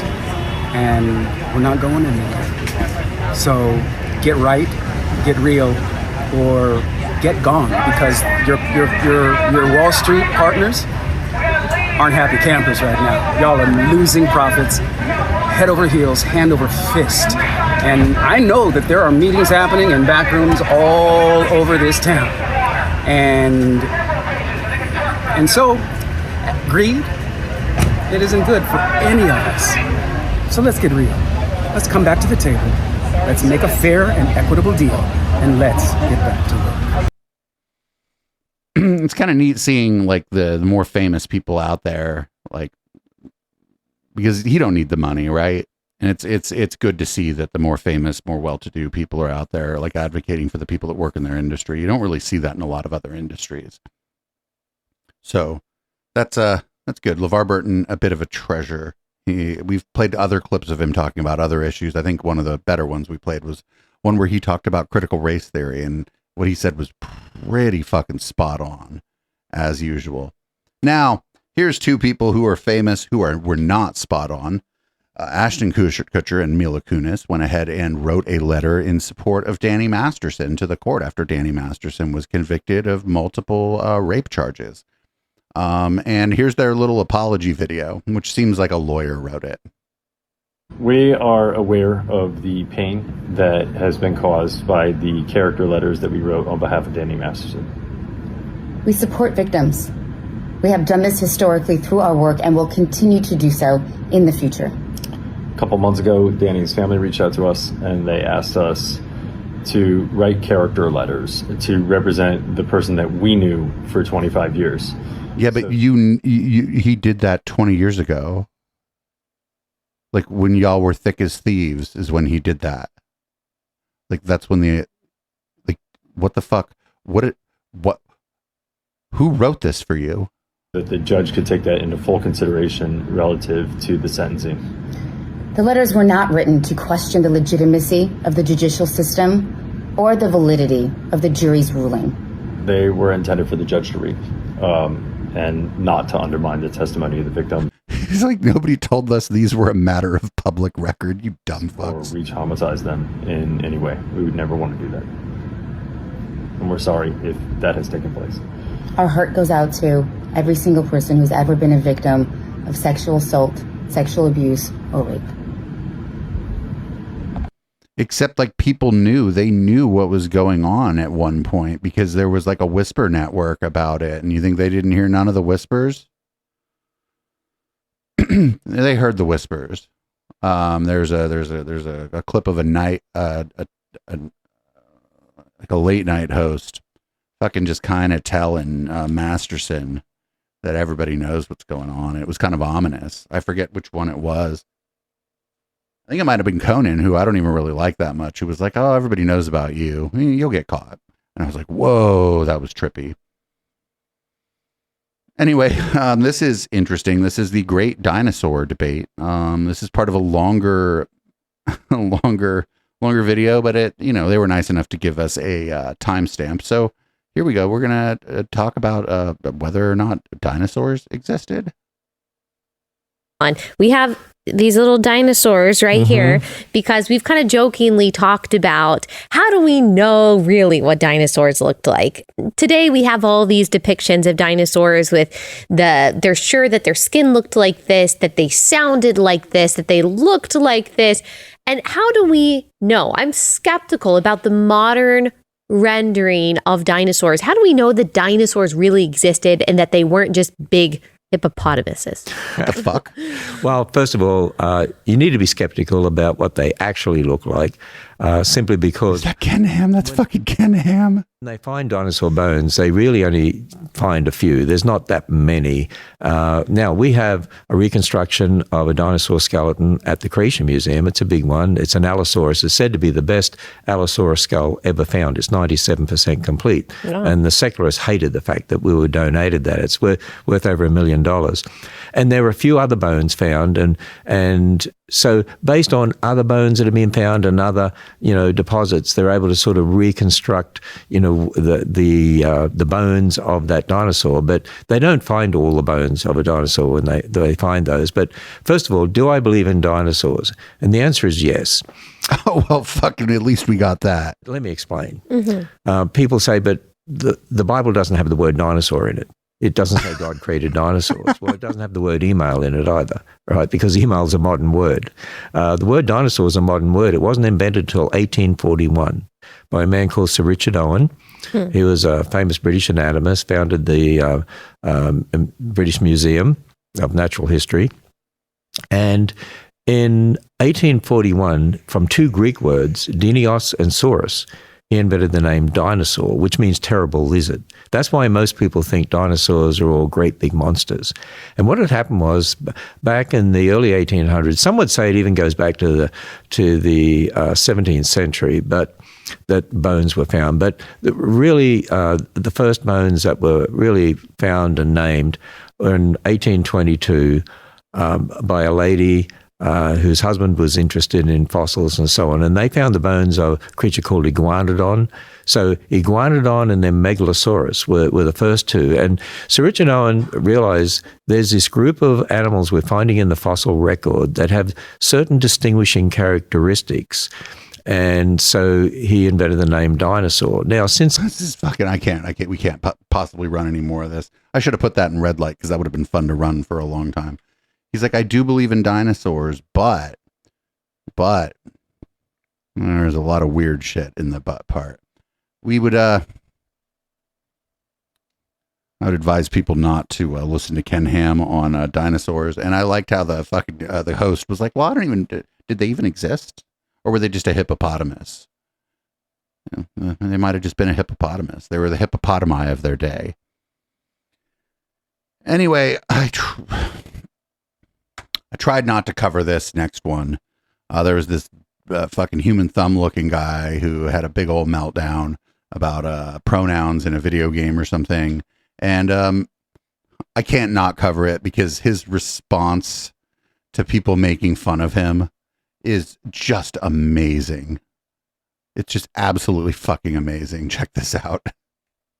Man has opinion about video game. Internet goes absolutely nuclear crazy about opinion on video game. Is this actually about opinion on video game? No, this has nothing to do with opinion on video game. This has everything to do with going after the far left sacred cow of gender ideology. I'm not going to treat you like you don't know what is actually going on. Towards the beginning of the game, the character creation, we were greeted with a pronoun option, so very current day of Bethesda, because it appears at some point during the last couple of years, Pete Hines seems to have forgotten what gender he is. Never mind. Well, he didn't, though. It says he, him in his bio. So I went on a little bit of a rant to my streaming audience because I was unhappy with the fact that in every aspect of our entertainment today, we seem to be pulled out because the people creating it are more concerned with inserting current day into absolutely everything. Wait, they seem to be putting current day. The modern art reflects the modern world. Human thumb gets angry. I love nothing more than, with all of that laid out in front of me, I love nothing more than to be dragged out at every fucking conceivable opportunity so you can fucking current day us. Sorry, did you want to get... You can current day us? Yeah, well, guess what? Fucking pronouns! Fucking gender ambiguity! Fucking current day Californian shit! Because that's all we fucking know! Because we're boring! We're so fucking boring! We can't see past our own fucking reflection! That's the level of our narcissism here! But this was tweeted out by Hassan Piker after Dan Vask had put the video out and it went a tinge viral. And he says, this weird British guy... Oh, yeah, okay, fair enough. Losing his mind over selecting pronouns in Starfield is the perfect demonstration for why we must bring back lobotomy. Oh, well, Hassan, at least they would be able to lobotomize me. You, however, I don't think they would actually find enough brain cells. And if you don't know who this guy is, let me introduce you to him. So you said America deserved 9/11. Did you mean that? Yeah. And that other person that he was being interviewed by was his uncle, Cenk Uygur. Let's see what Cenk Uygur has to say about certain things, shall we? If I were the benevolent dictator of the world, I would legalize bestiality where you are giving, where you are pleasuring the animal. You see what I'm saying? Okay. Yeah, that's weird. I don't know, like... Okay. Why? Why did that happen? I don't know, Cenk. Maybe it had something to do with the, I don't know, fucking animals part. What the hell is wrong with your family, dude? So needless to say that I'm pretty okay with having a conflicting opinion to somebody like Hassan. But this isn't just about pronouns. That's the disingenuous argument that people want to latch onto so that you don't talk about the gender ideology and the intersectionality that's been rammed into every single solitary facet of our entertainment, from video games to TV, film, comics, etc. This guy's got like dolls behind him. I'm sorry, action figures. Like, this is just always a big red flag when I see any somebody's like, oh, there's this channel, and I look and there's fucking dolls, action figures, I don't know, behind a guy like in my age cohort. I'm like, it's gonna be a problem. This guy's gonna be a fucking idiot, etc. Fucking pronouns! Now, did I have that reaction because I'm a nasty, naughty transformophobia? No, I had that reaction because it was so obvious, because we're dealing with current day gaming company. In actual fact, you could go far as to say we're dealing with current day entertainment in the West. Then we have the Act Man, a React channel that has 1.8 million subscribers, getting mad because a person reacted to a game. By the way, this person... I mean, he's doing React content. He's reacting to you. Recently being cancelled, having his YouTube channel demonetized / pulled down because he was attacked for having an opinion about something and exercising his right to do. Yeah, but nobody pulled your YouTube channel down. They just made fun of you.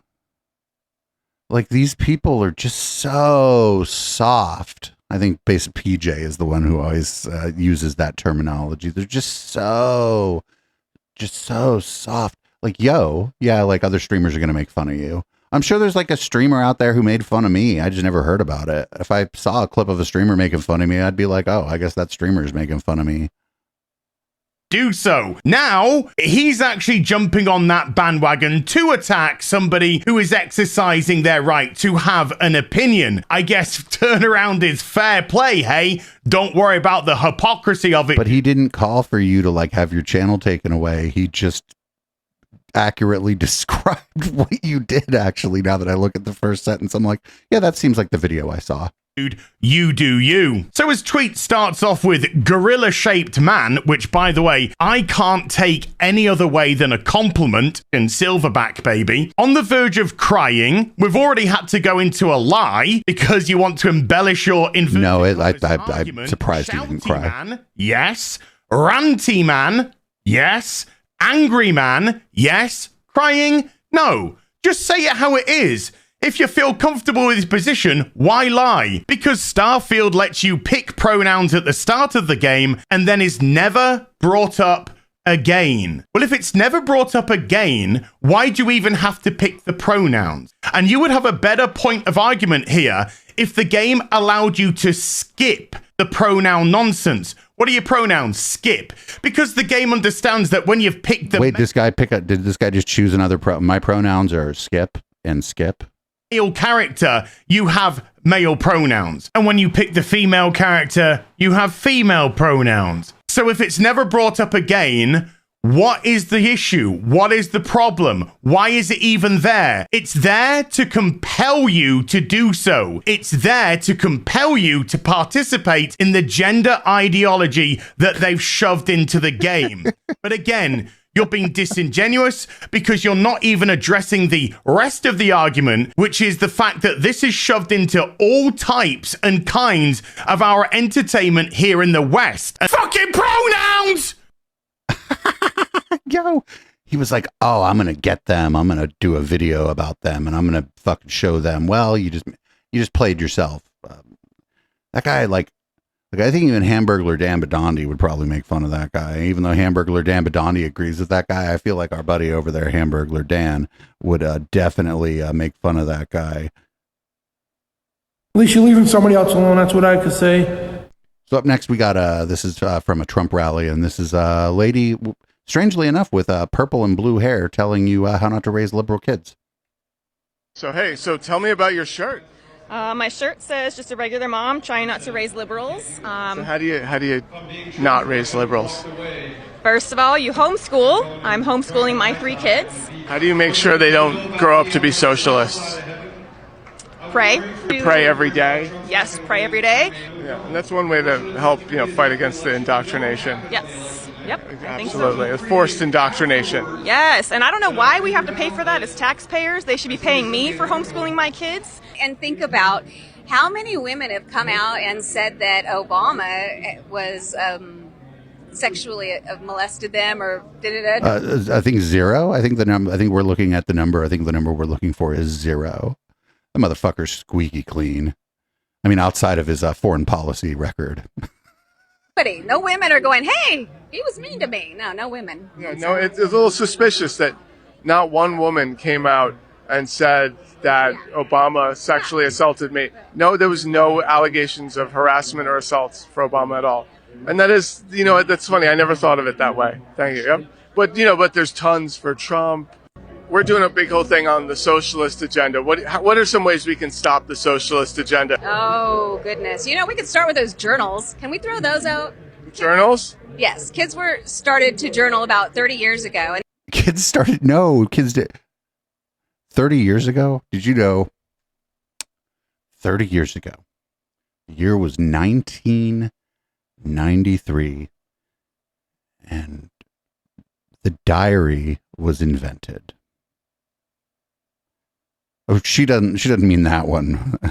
And this was the government's way to keep an eye on our children is through these journals. Someone writing in their diary is a way for the government to sort of, keep tabs on you. Yes. So they would ask questions like, do you have a stepmother or a stepfather? Or do you have a No, that's not, no. Like a diary is just like a notebook. It could be anything. It's just empty pages where like a child or even an adult just kind of logs their thoughts for the day or the week or the month. Or do you have 2 bedrooms? And so they calculate these findings, and the more that they have that fit into the category, the more government funding that they get. At first I thought she was going to say we should ban scientific journals, but this was way more fun. Stop journaling. Stop writing in your diary. What are some things we can get rid of in order to fight the socialist agenda? Get rid of Amazon. Get rid of Facebook. Get rid of Facebook. Let's get rid of Netflix. Let's get rid of Hulu. What did Hulu do? What do you mean? Like, these are just company, like, they have like whole kids sections and shit too. Anyway, that was crazy. Up next, this is Thoughtonomics. This Incel's gonna incel. It's just one of the, we cover these every once in a while. Again, like, there are problems. Young men have problems. Everybody has problems, but young men have some problems. And some of those problems are unique to young men. And shit like this is actually just going to make it worse. Here we go. Here is a guy named Pierre Coutani, and he's going to do Thoughtonomics. Intro to Homatics 2.0. Solution to 75. Oh my fucking God. Okay. This video is intended to save lives. You might ask me, do I have these glasses on just for the purpose of this video? I cannot tell you that information, and I will not be able to disclose it just yet. However, Thoughtonomics, Red Flags, Intro to Homatics 2. This is going to be very dense, so pay attention. Number 1, stay away from all of these women. Tattoos, number 1. Namely, red dragon tattoo. Not just, namely red dragon tattoos. Or any small hearts in this area. If you sign up for that, you dug yourself a grave. I can no longer help you. None of this material will help you. Okay? Septum piercing. If your woman looks like a bull, stay away. Why does she look like that? Okay? Third, cars. Everybody in the right mind knows that a real woman cannot drive a motor vehicle. What? If she can drive a motor vehicle, that either means she's been around tons of dudes, or she is a dude. Or she just has places to go. In which case, I don't have to keep going. Get away from that, okay? Hair, what color? Blue, pink, green, purple, yellow. Run away. If it's a natural hair color but it's dyed, you're playing a dangerous game, but you can still do it, okay? Dark.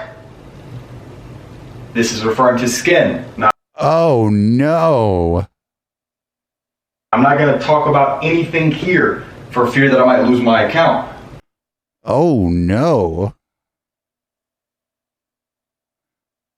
I thought he meant like dresses in dark clothing like a goth or something when I saw that. I didn't think he was just going to straight up be like only date white girls. But I guess he's going to just be like only date white girls.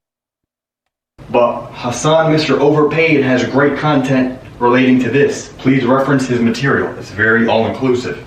Okay? Now, if you go with any of these, science says the body count is at least 75. At minimum. Okay? We're talking very minimal numbers here. Now, 75 bodies times 6 inches times 100 strokes each. Okay? And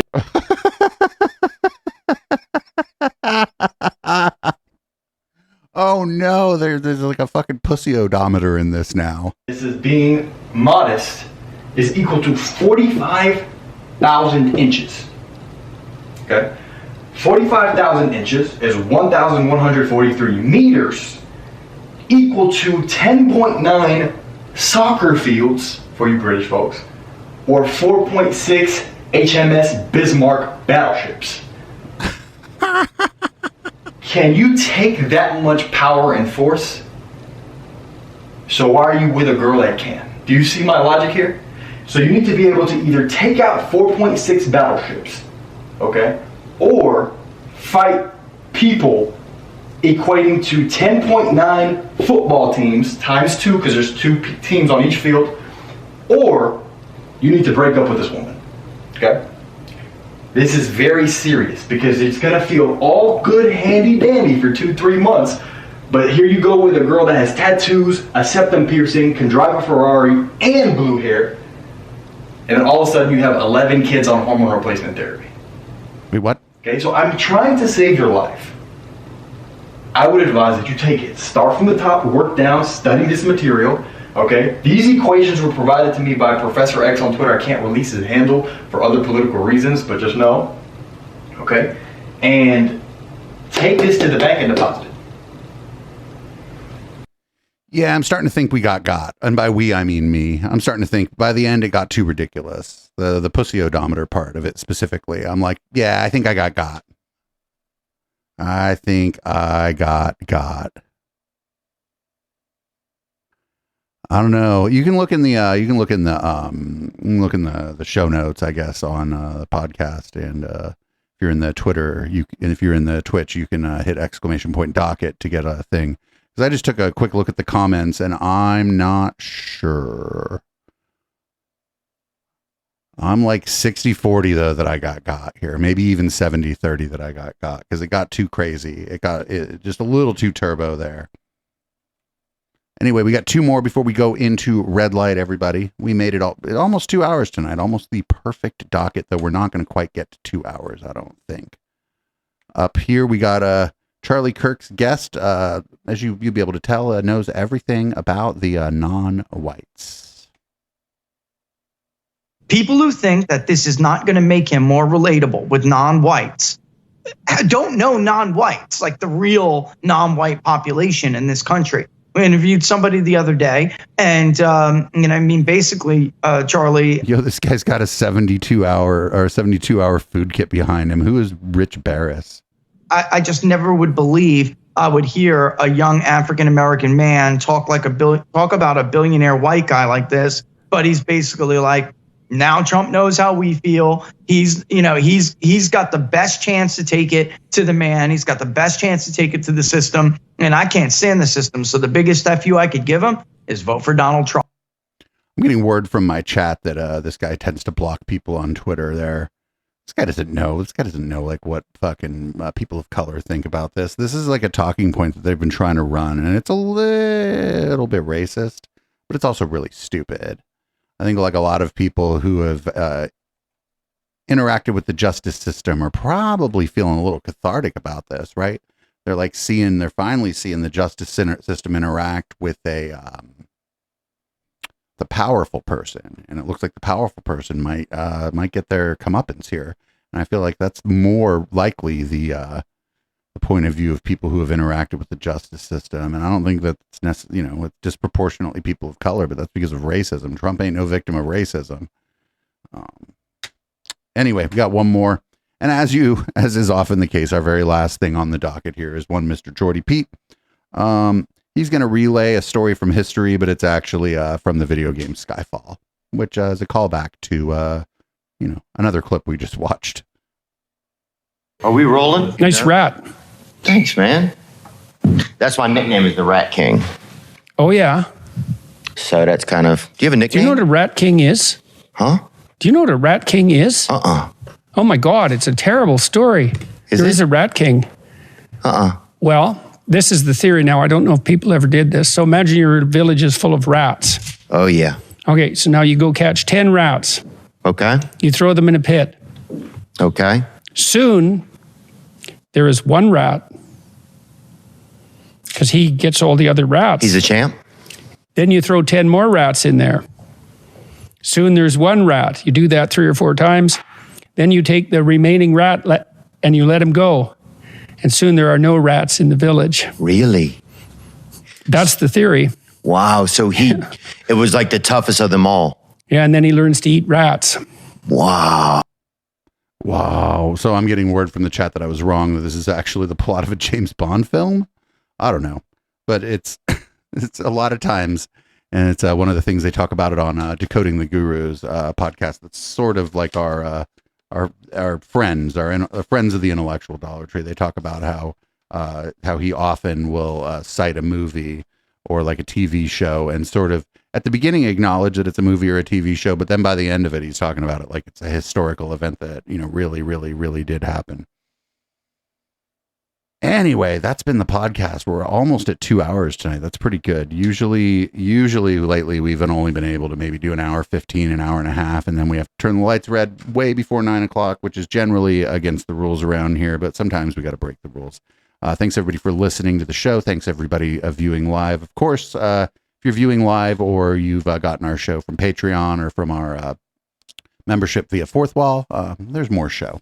We got some stuff for Red Light. Madison Star Moon got her account back and posted a bunch of crazy shit. We're going to look at that. We got Mike Pillow's employees are stressed out, and then Mike Pillow is deposed, and we have all of the clips that were released to the public of Mike Pillow's deposition, and we're going to watch all of those. And then Lady B Miniatures told me there was a CPAC out in Australia that we should probably check out some of. So we may be doing that late into the night. If you're a podcast listener, that's what you're missing by not hanging out live or not being a patron. Patreon.com/Echoplex or eplex.store. You get the same exact benefits as our patrons, but you also get an automatic discount on anything in our shop. And that's in addition to any promo codes you may find elsewhere on the interwebs and in the now space. As always, this is Boomers by Periscope, and I gotta go change the content of my drink, change the color of the lights in this room. Everybody get up, take a bathroom break, whatever you got to do. We'll be back for the post game.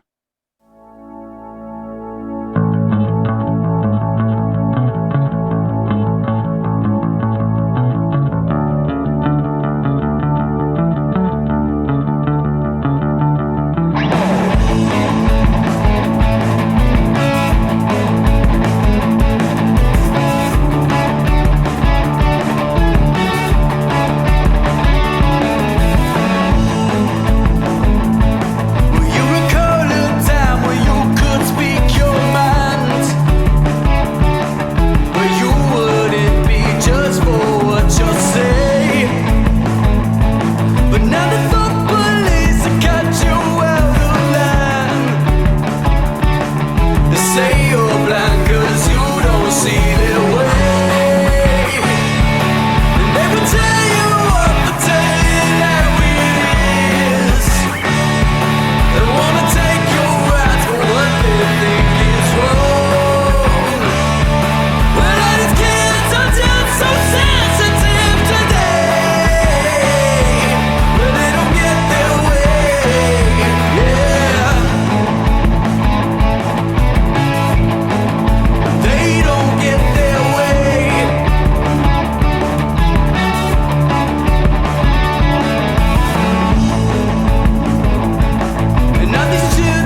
All the goth DJs and Twitch witches are hanging out on Thursday for the bad VHS rips, unblinking eyes, and fire by night.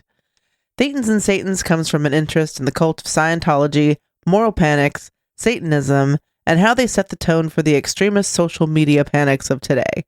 We really earn our Weird Left Twitch badge with this show, watching the world go red light in reverse every Thursday at 9 p.m. Pacific on twitch.tv/EchoplexMedia.